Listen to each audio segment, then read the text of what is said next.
So now we're going to talk about afternoon snacks.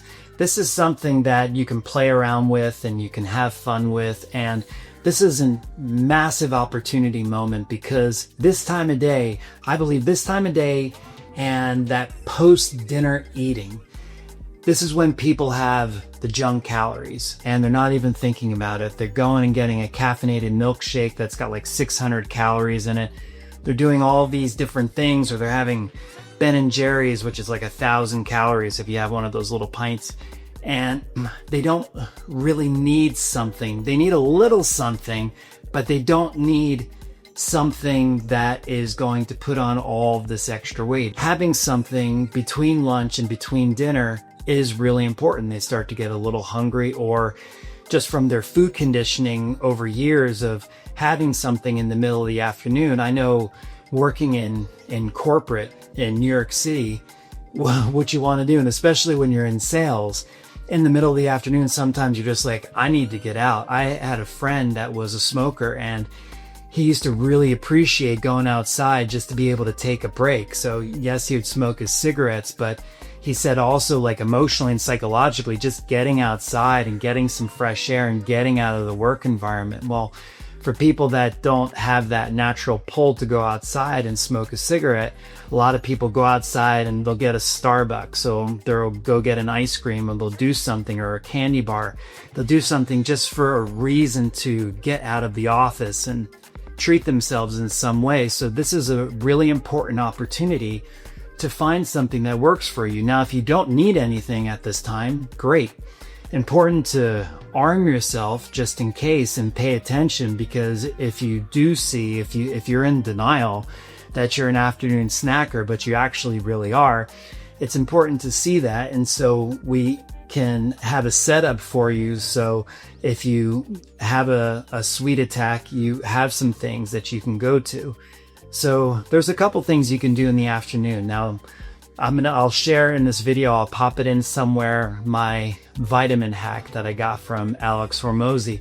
So I have vitamins in a big vitamin pill box. And what I'll do in the afternoon, if I need something sweet, I'll take a couple of those gummies. They don't have sugar, and I try to get them as natural as I possibly can. But I was a huge gummy bear, gummy worm, Starburst, hot tamale fan growing up. So having something that reminds me of candy in the afternoon, that really works for me.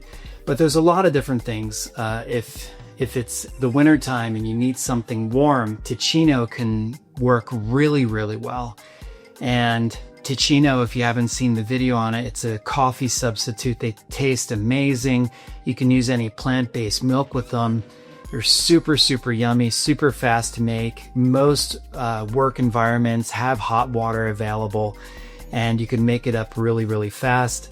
You could also do a Lara bar or a Naked bar. Naked bars are what I keep in my car. When we do the car video, you'll end up seeing those. And you just think of like what you need. Very often in the afternoon, I'll have a piece of fruit.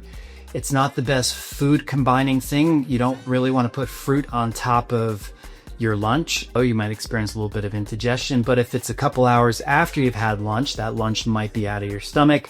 So having an apple or something simple like that could be fine. But in the afternoons, my food conditioning is all about having something sweet, treating myself in some way, having some little break in the afternoon. So usually a Naked bar, one of those organic fruit bars that I talk about in the book, any of those things work in the afternoon. But it's really important, number one, not to be in denial if you are an afternoon snacker. And if you are, just find something that works for you, something that you really love. And you're going to hear me say this again and again. The area of food requires planning, the same as our kids and our work and spouses, any relationship and friendships. It all requires planning. And so some of the people I started working with when I first started developing these concepts, you know, they'd say, listen, but like with food, I'm used to just doing whatever. And I'm like, well, do you just do whatever with your kids? Do you just do whatever at work? Do you just do whatever in your relationships? And if you do just wing it and do whatever, you probably don't have success in those areas.